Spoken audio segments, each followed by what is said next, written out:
Now that we've learned a bit about who's here and shared a bit about why we're here and what we hope to do together, this is a quick look at what's ahead in the course.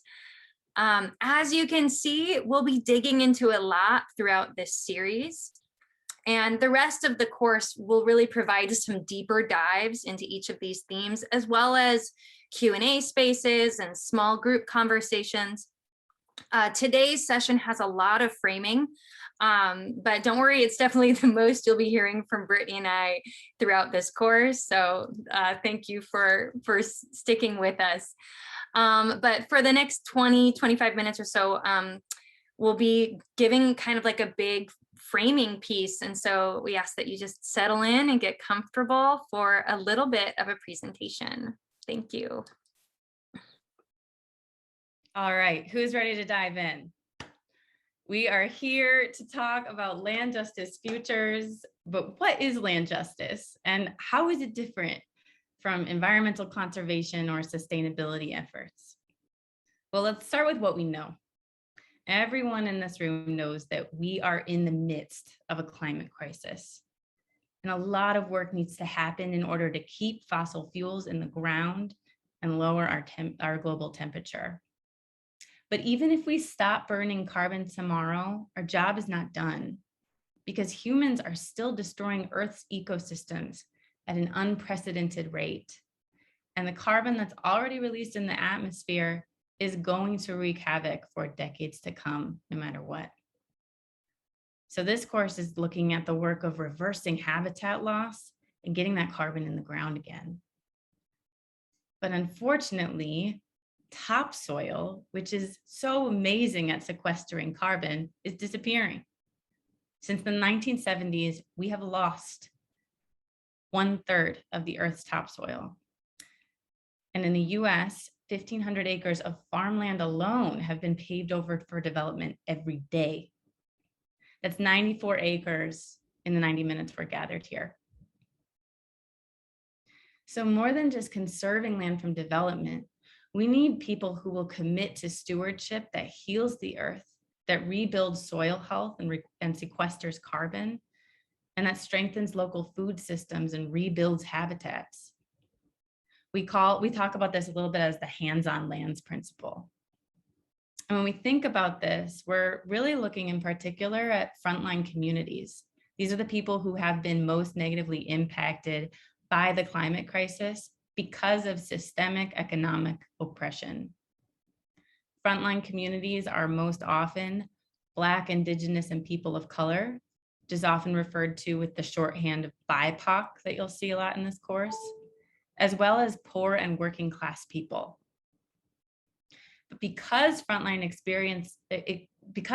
communities are experiencing the pathology of this system so acutely, they also hold some of the most powerful solutions. That's why the majority of our movement partners prioritize frontline leadership that is advancing ecological restoration, building local economies and food systems, and shifting power back into communities. There is a next generation of regenerative farmers, Indigenous cultural collectives, Black food justice organizers, and cooperatives that have the vision, skills, and relationships to do this work, but they do not have access to the land more often than not. So it's almost like we're watching this split screen reality of sleepless nights happening on both sides. Sisters who want to further their charism, care for their lands, and meet the needs of their community. And this next generation of frontline leaders worrying about how their work could ever actually literally take root in place. So in summary, we must move toward honorable relationships with land that restore ecosystem health. Regenerative stewards will lead the way, and land access, tenure, and ownership is a huge barrier to this happening. That is correct. But why is land access such a big challenge?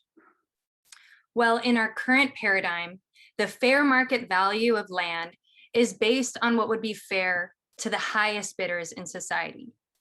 So when we think about it, the fair market value paradigm is actually the farthest thing from fair. As our friend Janelle Orsi has said, it's one in which people with the most money get to decide what happens to land, not the people with the deepest relationships or the ones best positioned to steward it. And as will likely surprise no one here in this room, in that system, the highest bidder is very likely to be white. Right now, the median white family in the US has a net wealth of $147,000, while the median Black family has $3,500.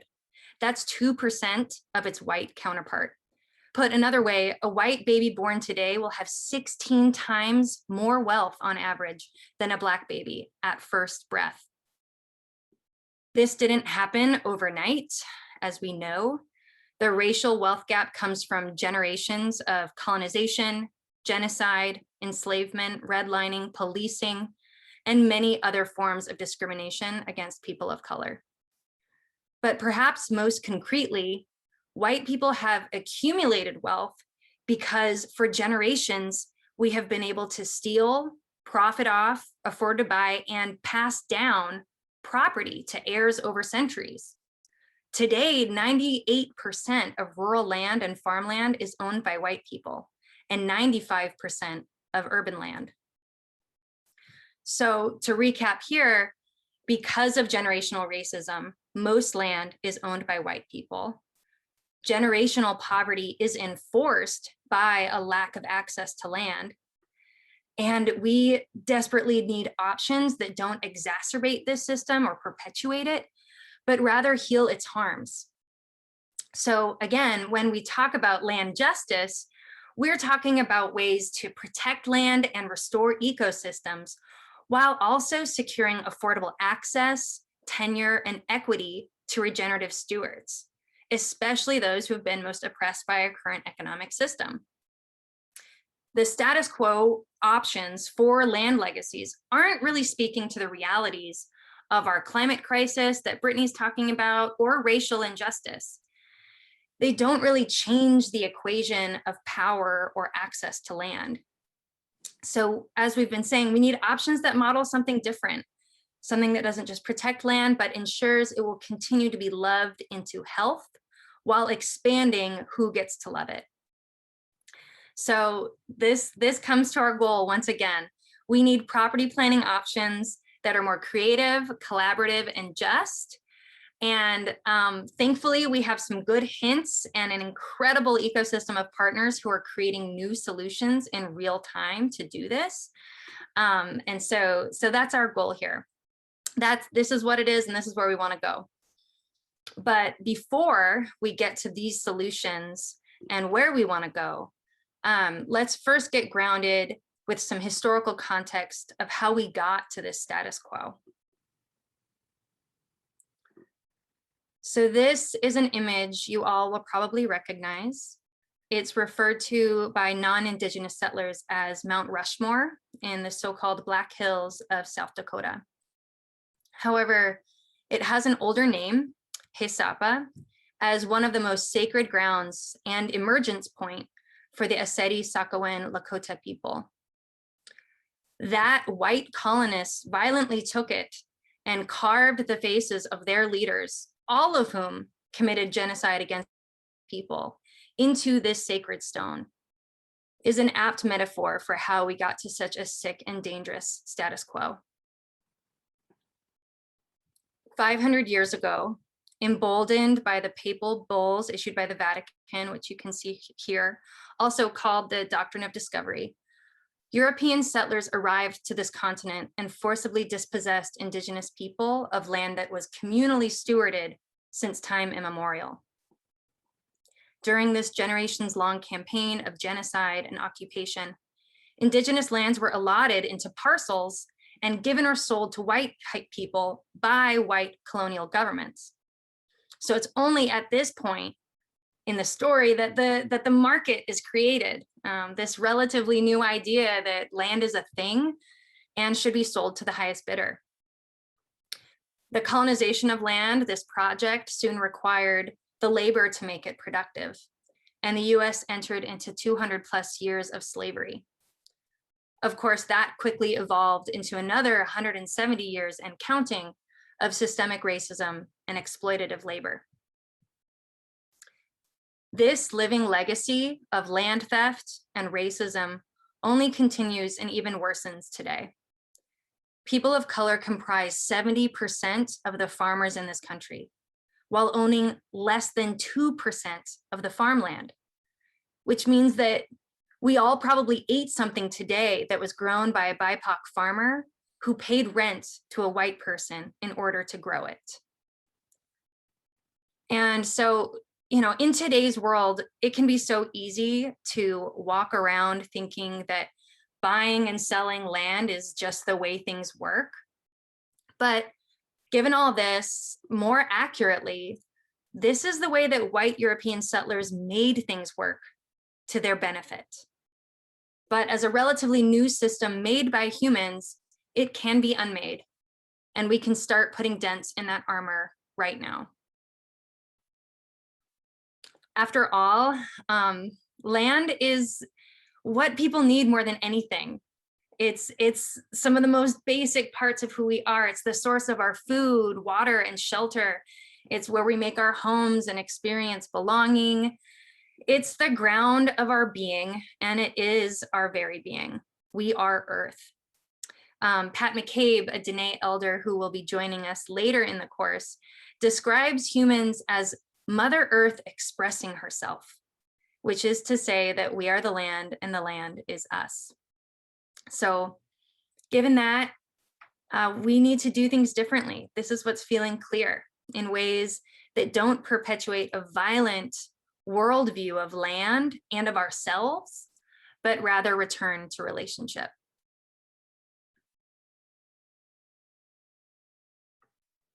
Ooh. So that's where we want to go. And that's the paradigm where we're trying to head.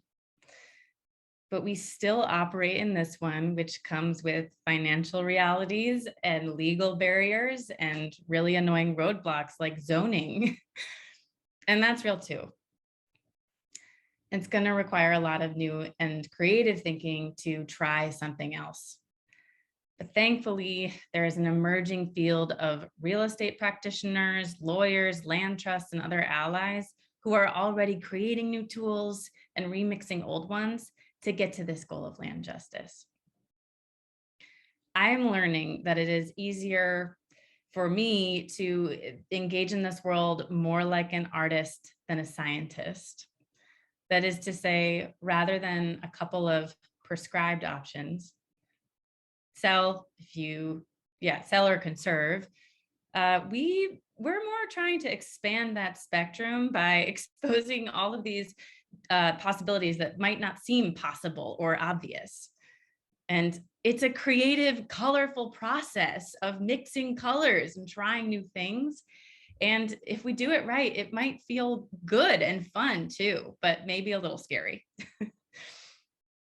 So I'm going to go into two different examples of ways that we're seeing these kind of remixes and possibilities happen. Conservation easements, which many of you are probably familiar with, and the Agrarian Commons. We are going way deeper in both of these in future sessions. So don't feel like you need to catch it all. We've got the recording, you can re-refer to it. This is just meant as a way to kind of start expanding our imaginations. So we'll start with conservation easements. A conservation easement permanently restricts any activity that threatens ecological conservation. It's a permanent legal agreement that is held and enforced by a third party, usually a conservation trust. Easements are generally really good at permanently protecting land from development. Lots of religious communities have used or are exploring the use of this tool now, and it's an excellent baseline to start decommodifying land. But there are a couple of limitations to consider. The first is that easements are not designed to evolve or adapt very well, which can put unintentional burdens on future stewards. For example, an easement might say, no new buildings or structures on the land.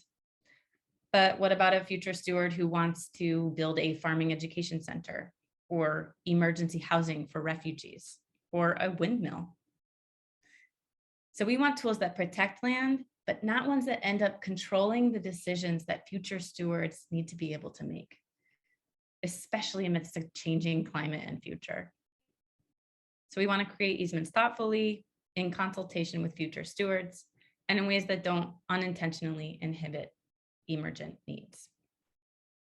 Secondly, easements generally focus on keeping bad activities off the property. But what about all those amazing stewards that we're talking about who we could bring onto the land? Easements alone that's not part of the purview of easements. They don't achieve the goals of equitable land access on their own. They just restrict use and development. So if you're considering an easement, ask yourself how you might still support having loving hands on lands. Create complementary pathways to expand tenure and access and equity. Okay, so that's easements. We're going to go to one more example, and this is called the Agrarian Commons. And I want to just make a disclaimer here that there are a lot of rural examples in what we're doing today. If you are coming in with questions about an urban property, this course is still for you. Land is land, and we need to be creative about expanding regenerative stewardship and access for all land, including urban land. And there will be examples of that further in the course. You're also going to learn a lot more about Agrarian Commons from Ian McSweeney, who will join us in course 5. So again, don't worry if you don't catch it all. This is just kind of a little sneak peek into a creative new kind of land trust that exists to expand land access for the next generation of farmers. So to look at how this works, we're going to look at these 6 parcels of land in the same ecosystem. Aren't they beautiful? In a conservation easement example, a conservation trust is protecting all of the land in that area. But with easements, the decision of who owns the land is still often handled in the private market. So it can't guarantee that regenerative stewards are going to be on that land. With Agrarian Commons, the difference is that the trust isn't just protecting the land, it's also the entity that is holding all of that land in trust and in common ownership. Agrarian Commons then creates 99-year leases that it sells to farmers. This ensures stable, accessible land tenure and equity for the rest of a farmer's life. The locally rooted board hand selects farmers that meet their high bar of ecological standards, creating a whole community of people across a vibrant local food system, all connected by stewarding the commons. The Agrarian Commons reinvest the income from those leases into buying things like farm equipment and infrastructure, and also buying and protecting more land. So you've got affordable land that's protected and regeneratively stewarded in perpetuity. And you're protecting a whole ecosystem for land access and healthy soil, where decisions are made by a local board of people, including those farmers, and also with support from the national organization, the Agrarian Trust. There are 13 Agrarian Commons across the country. They are just one example of how we can start thinking creatively and collaboratively about land access. And last on our list, you stuck with us, we are near the end, but I do want to show you 2 ways that the Agrarian Commons takes on land. The first is by donating. That's what Callie Walker is doing. Here she is with this sweet kitten.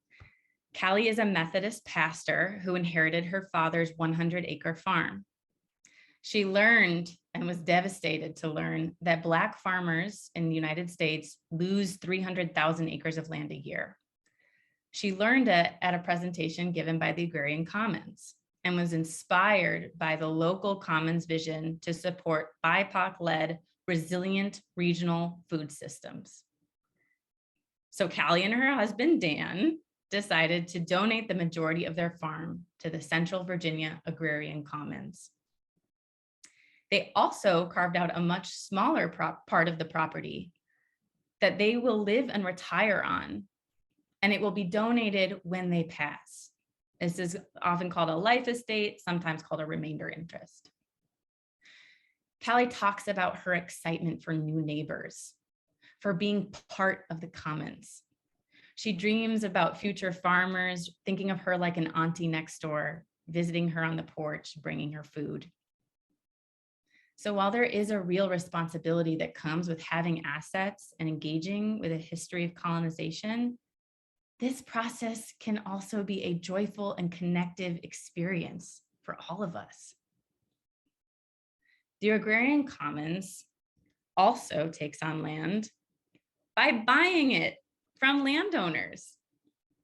In this example, this is a screenshot from a webpage where the Agrarian Trust did a big fundraiser so that they could purchase and then return 64 acres of land to an Indigenous collective that's doing earth-based stewardship. So far, they've raised over $1 million to do this. I share this because sometimes it is not a financial reality to just donate or give away land. And we understand that, and we are not here to tell anyone to choose between these ideas and the care of your members. We are saying that there are some things that you might be able to consider doing to level the playing field of that unfair market value. This includes determining a price below market rate that still covers your needs, but makes land more accessible.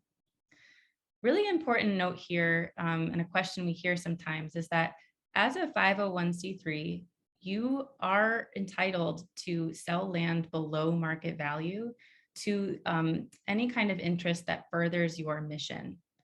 This is a little easier to do to another 501c3, but is absolutely legally possible to do, selling below market value to other individuals, a collective, a cooperative, an LLC.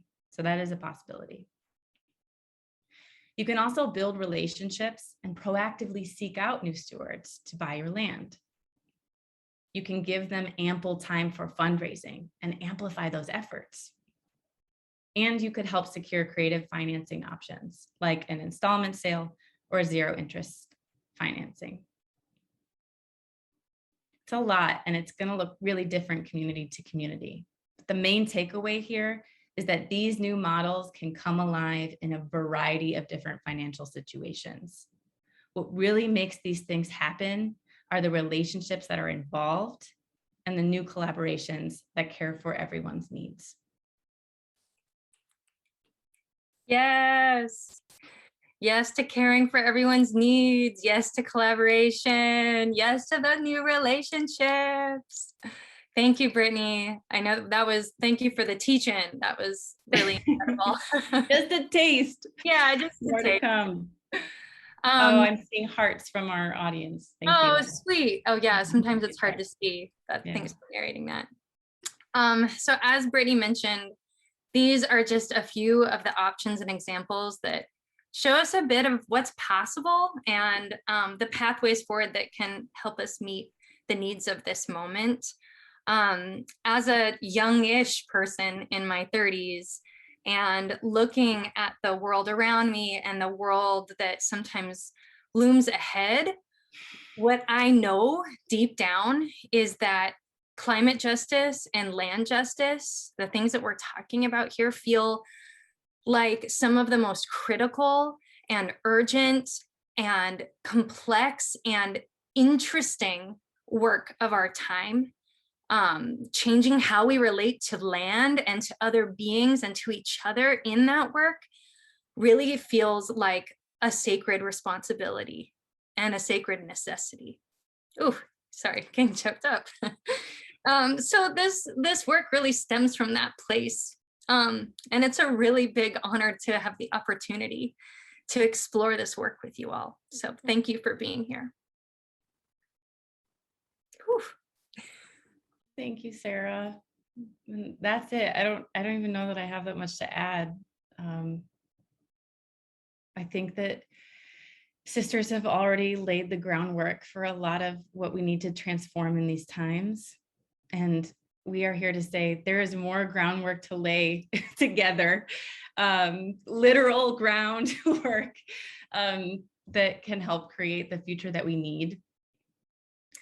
Not only by supporting this movement, maybe with hundreds or thousands of acres of land that this future can live on, but probably more importantly, through the larger story that it tells everyone about what is real and what is possible and what is of worth.